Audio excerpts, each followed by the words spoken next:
Hey, everybody, welcome to 10 New Jersey Fun Facts. Lucas, I'm going to kick it off to you. What's number 10? Number 10 is the Jersey Devil. He's this really cool guy, comes over on the weekends, loves to make some scrambled eggs for you in bed, but has a little goat head and a little bit of weird misshaped body. People keep on trying to kill him for some reason. I don't really get it. But yeah, that's the Jersey Devil. What about you, Elias? Number 9 is going to be the New Jersey Devils. Yes, that's right, the hockey team. You can hire them to come over to your birthday parties anytime. Just give them a call. If they don't pick up right away, call them again and several more times. New Jersey Devils. What's number 8?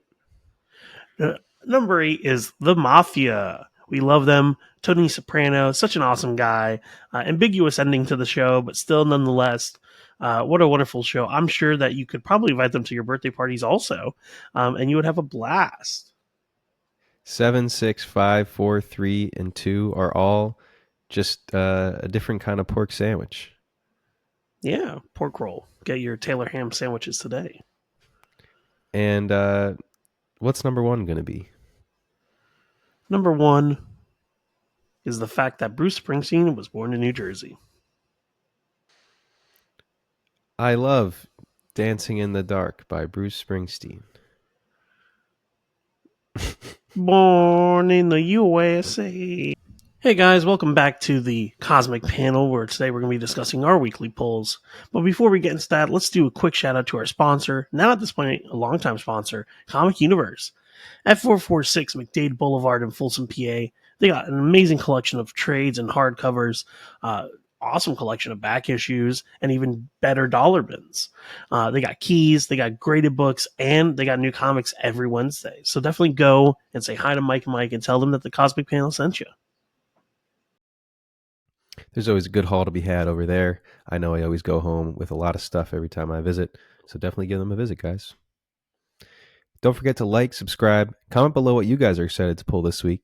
And without further ado, let's get into it. Lucas, what is your first pick going to be? My first pick for this week is House of Slaughter number 24. House of Slaughter has been great. It's been a great side of the universe that we haven't really gotten to see. Basically, it's more about the politics. It's more about the actual monster hunters versus the monsters. While Erica kind of deals with everything that involves with actually protecting children, these guys are kind of just like squabbling for land and area and power. And it's really cool. Right now, we're in this arc called Butcher's War, and basically, Jace wants to wipe off the face of the planet, the people that basically led to his family dying, and then his I guess lover slash like boyfriend dying. But he's proving to be an insanely good at killing humans, even hunters that are just like basically trained from to kill monsters. So it's pretty wild. It's been a great arc. It's basically been everything that I've kind of been wanting, cooking in the background in the main book, happening in real time. So it's really sick. Very nice. Great cover on this one. I like this cover a lot. Yeah, so all the dragons have they're the higher up people. Basically, they have this mask. But it's really unfortunate because it's like it seems like it's like almost like a curse that every time you're about to become a dragon, something awful happens to your jaw. So like either you can barely speak or like there's like a huge scar. Like both of the dragons that are in the main series, this guy can barely speak because he had his larynx like almost ripped out by like a monster, and then the other guy had straight up his jaw ripped out. And it's like, I don't know if I want to be a dragon because every time someone's jaw gets severely hurt, I'm good. I'm going to pass on this promotion. I'd rather keep my cloth mask. But yeah, it's Very been cool. good. It's been fun. It's everything I kind of want, outside of the monster killing. So it's good. Good. What about you? What's your first pick? First up for me is going to be Green Lantern War Journal number 10. Issue 9 got into a lot of heavy exposition on this Dark Star lore that we've been sort of slowly building up to. It was definitely exposition heavy. I did find out that the last issue is going to be issue 12. And I think this run has been a blast. The art is really perfect for this series, I think. It's equal parts horror, action, grit, and it serves this book really well. Um, and yeah, just building out this world, building out this lore with Philip Kennedy Johnson, with a strong Green Lantern lead. But I think the Dark Star stuff is too deep of a cut for most readers, and that's probably one reason why this is not going to go on forever. But yeah, I think the readership has sort of been faltering on this one, uh, and also just the pacing is starting to feel off, I think. Yeah. So it's unfortunate, but I think there is definitely strong roots here, that can still make a landing on issue 12, but definitely, like I said, it's doing some pretty like deep digging into the Lantern mythos that most people probably don't care much about. But I've been enjoying it, myself, and I'm excited to see what this next issue holds. Um, there's still the conflict at home with Ellie that is, I think, pretty compelling, almost maybe more compelling to me than the conflict that John is enduring right now. But Yeah, same. either way, I'm excited to get into issue 10.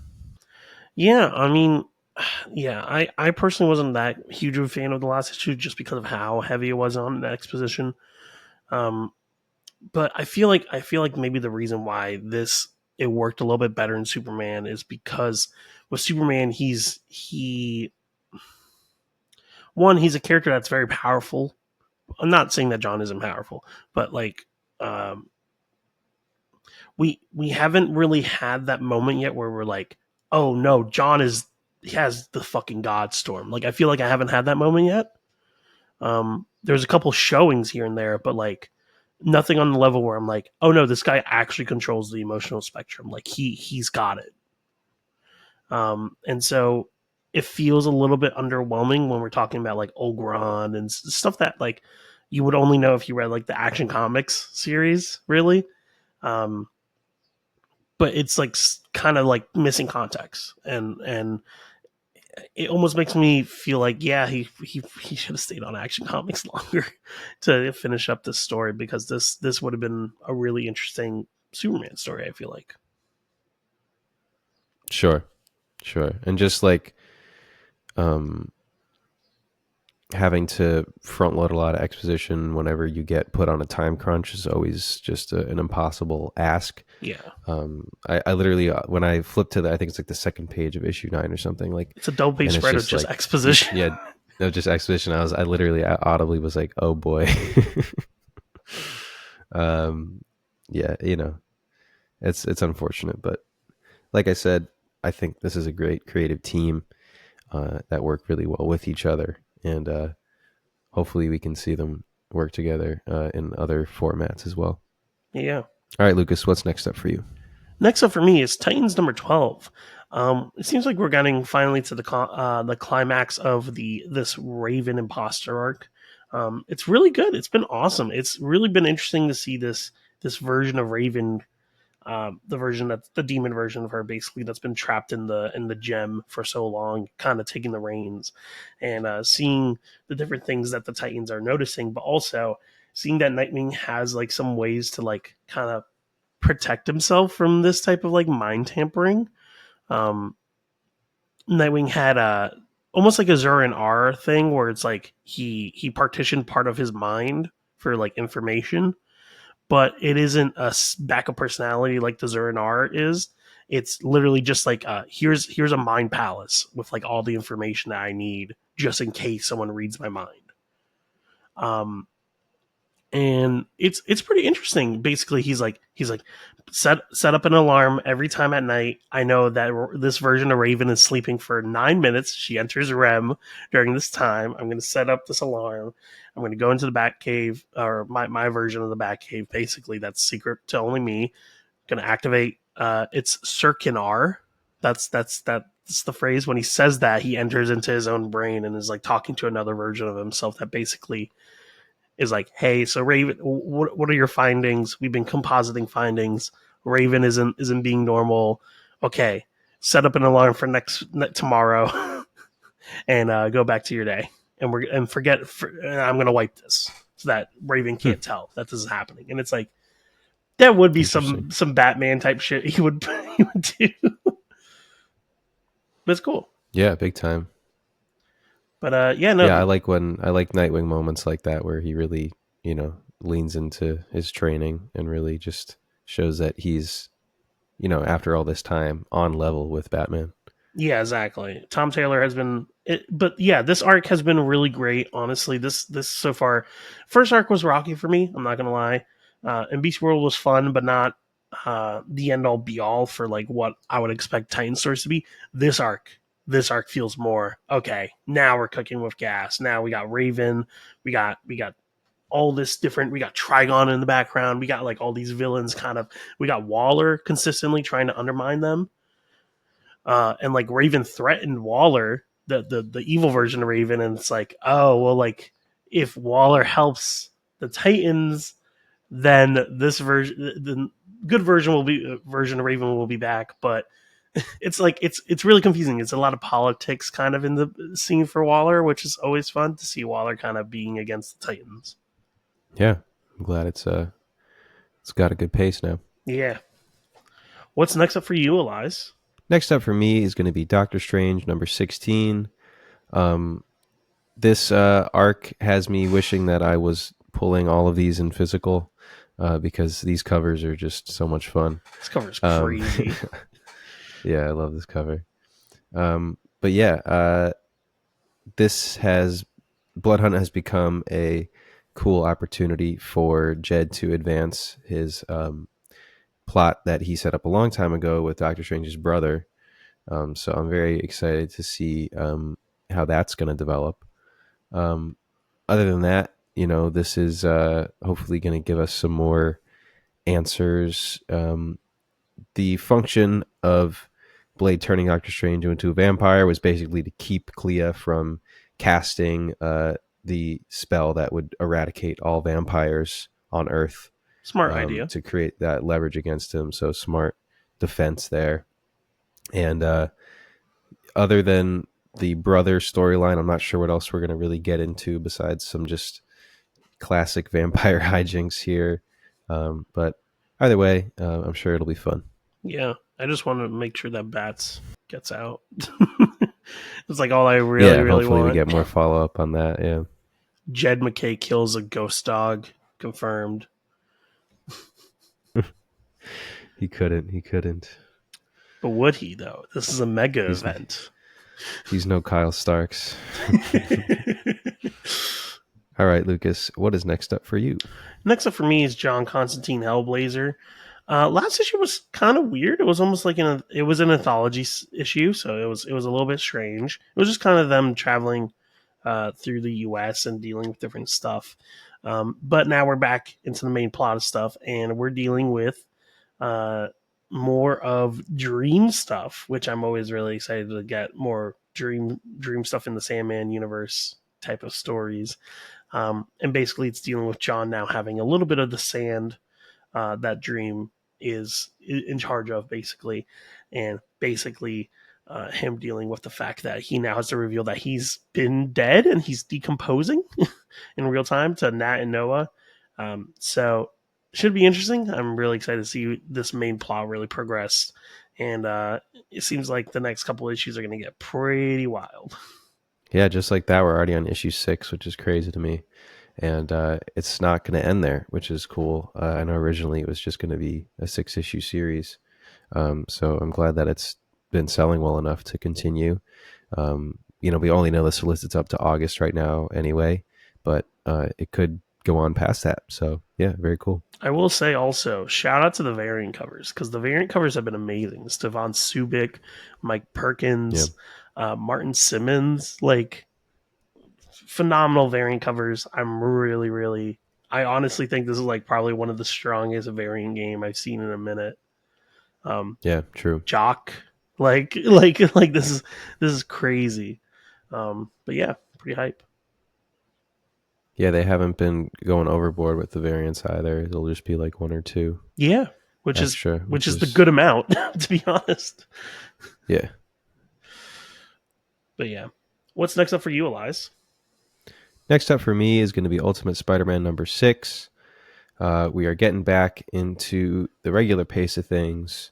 Chichetto back on art, and looks like we're going to tackle this Kingpin conflict finally head on. So this was previously announced. This cover was previously announced as the cover of issue 3. Still not sure why.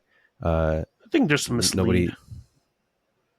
It could have been a mistake in the on the previews end of things. It could have been a mistake, or it could have just been swapped out. But weird. But yeah, this is a fantastic cover, and I'm excited to get into this issue.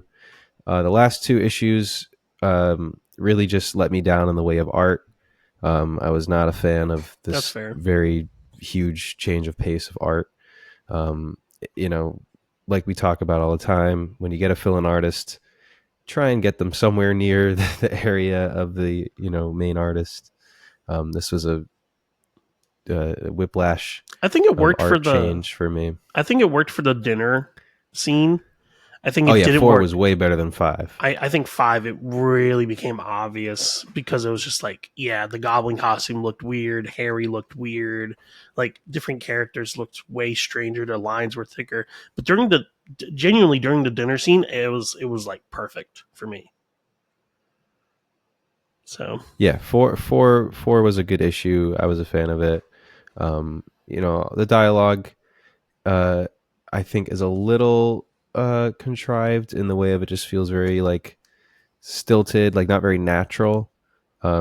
Like a lot, they had like a lot of one liners that they were going back and forth with at dinner, like a lot of clever, witty stuff mm, that didn't feel super natural to me. But no, I think issue 4 was cool.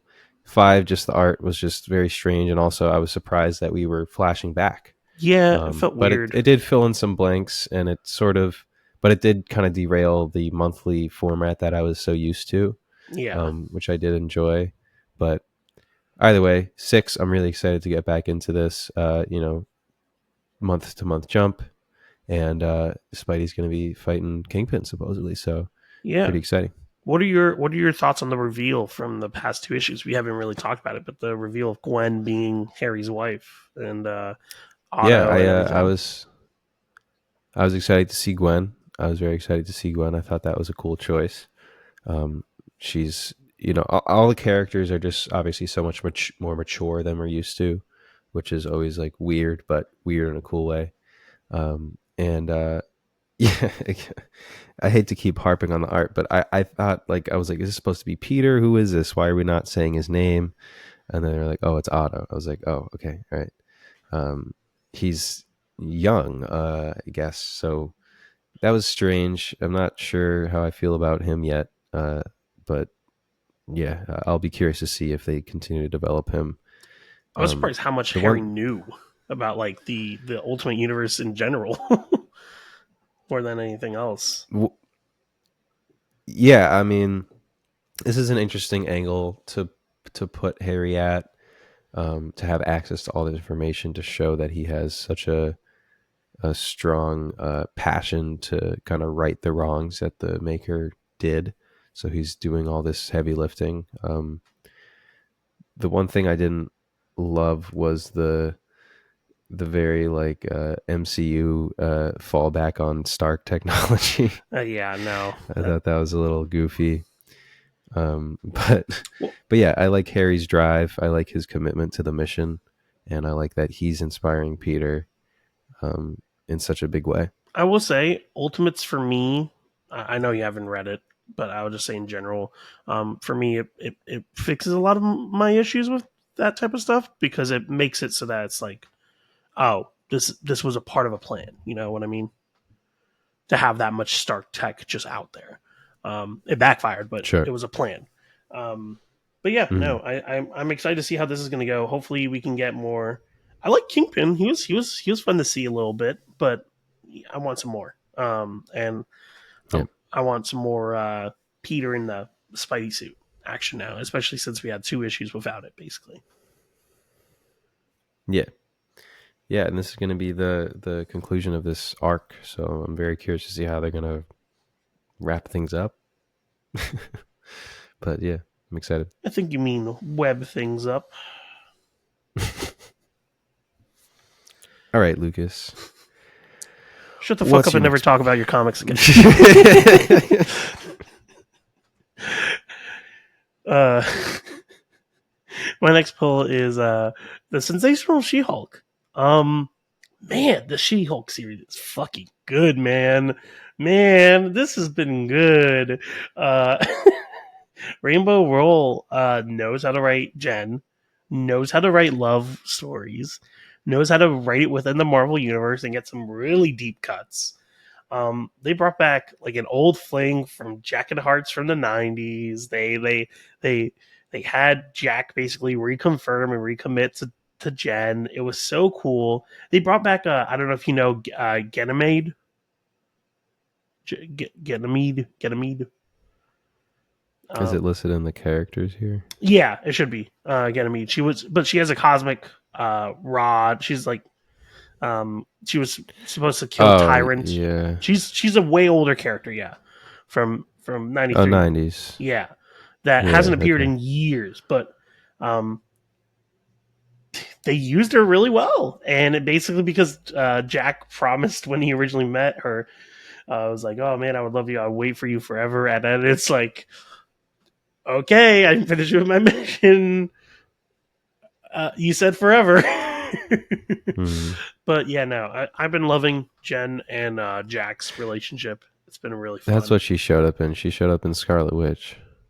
Oh, maybe she did. Yeah, I don't know. Yeah, Scarlet Witch #6 from this the past volume. Oh, bet. Yeah. But yeah, it's been great, and apparently this issue is going to be really the start of the next arc or whatever's going to happen. So very excited to see what's going to be going up. But right now, I will say, Jack of Hearts and Jen might be my favorite pairing at Marvel right now. Honestly, they work really well. They're written really well, and it feels very natural. Word. Yeah, I was genuinely surprised because when I originally heard this, I was like, okay, that's like a strange pairing, but they work together on a team. Okay, there's some history, but still kind of, they really built on it. They really worked for it. It feels earned. It's like, okay, Yeah, very nice. And I'm glad to hear that the series is so strong. yeah. Anyway, Elias, what's your next poll? Next up for me is going to be Wonder Woman #10.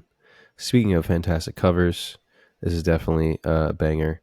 I liked the last Wonder Woman cover a lot too. The black and yellow is very Yeah, nice. Um, yeah, great art on this series in general. Daniel Sampier, just yeah, just killing it. Just super uh like gritty, but very like gets the job done in such a fantastic way. This issue 9 really gave him a chance to flex his skills yeah.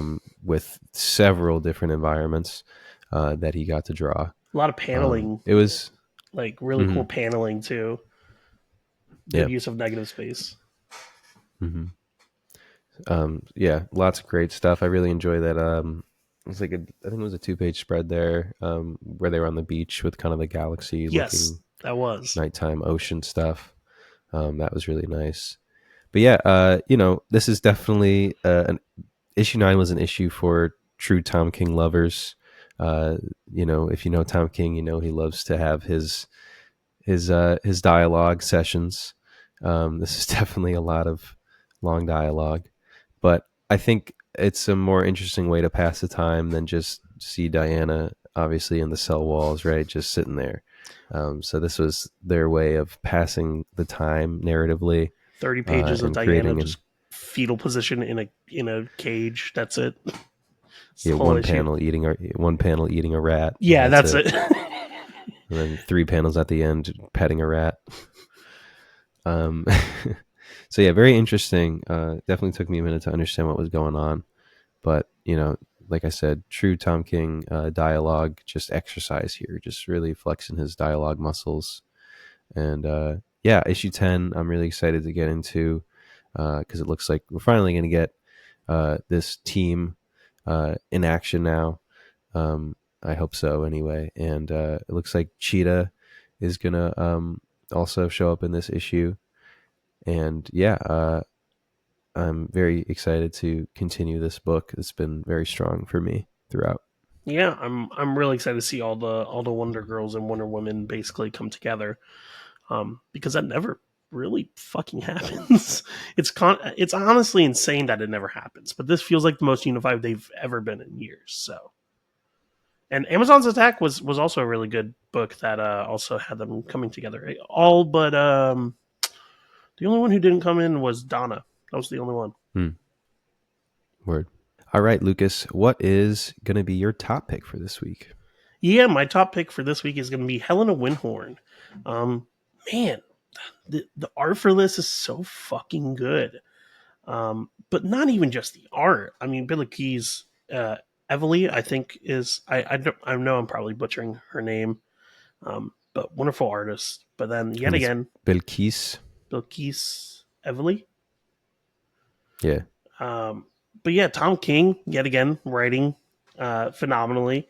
But man, it's such a strange balance between action and adventure and fantasy and almost like this weird Conan of the Barbarian like love letter to that type of story.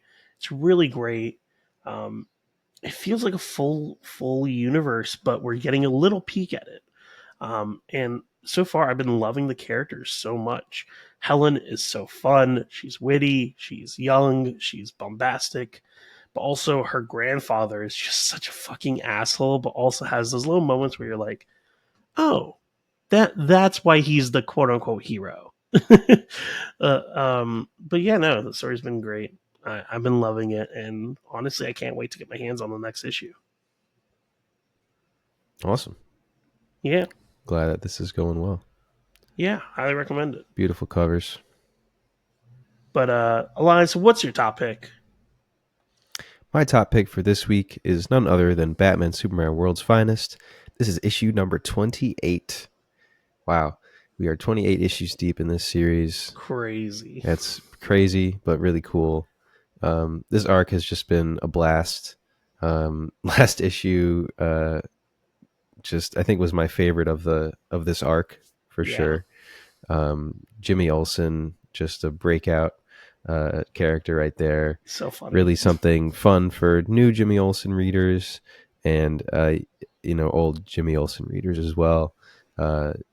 References galore, as Mr. Wade loves to do. And we had a couple artists on issue 27, splitting the art up between Travis Mercer and Dan Mora. But nonetheless, very, very fun issue. And now Jimmy Olsen has been deemed the champion of Earth. That this imp killer, as they've been coining him, that has to fight basically. So yeah, very curious to see what issue 28 is going to hold. This arc's been nothing but fun, and yeah. I'm not gonna lie. I think this book has confirmed that Jimmy is like the most powerful character if he's allowed like all his abilities from all his previous issues. Because it's like Mm-hmm. he also has Superman's abilities and Batman's abilities, but it's just like it even more insane. It's wild, but it's so funny. I love how terrifying they made the transformation sequence, uh, like when he was transforming into that, and when he like reverted back, just like the murk of flesh. Yeah. Yeah, it's I crazy. expect nothing less from Mr. Mixel Spitalik. Yeah. But yeah, I'm trying to guess who the fuck this imp killer is, because like I feel like every imp has to be like reflective of someone, right? So like, do you think this is like Mark Wade's imp? Oh, hmm. I think that could be really funny. It's That's just like the interesting. author. Yeah, because they revealed him very almost nonchalantly. I think 2 issues ago, Yeah, and I was like, oh, I don't know who this is. I thought it was just a new character, but yeah, maybe there's still some twist to be had there. I don't know. it's secret. It's secretly like Jim Lee or someone crazy Yeah, up executive wise. right. But yeah, I mean that could be a funny little joke. But I also do love when they turned Batman and Superman into 2D. Hmm. That was cool. Yeah, and Batmite having like genuine like moments of actually trying to help in this last issue was cool. Um, trying to give some character development for those guys. But yeah, like it's kind of making them a legitimate threat. I mean, Green Arrow was getting fucking filled up with arrows. Like Yeah, everybody was getting just fucked up. Like everybody was getting demolished. So it was yeah, very interesting arc for sure. And excited to pick up issue 28.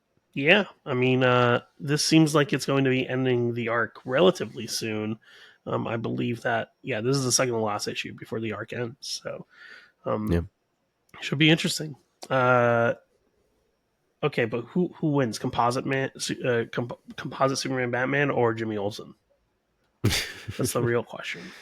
Yeah, they might have them face off. That would be wild. Some Huh. deep cut characters that are like one offs.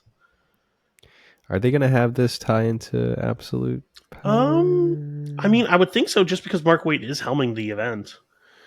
Oh, it's going to be sort of the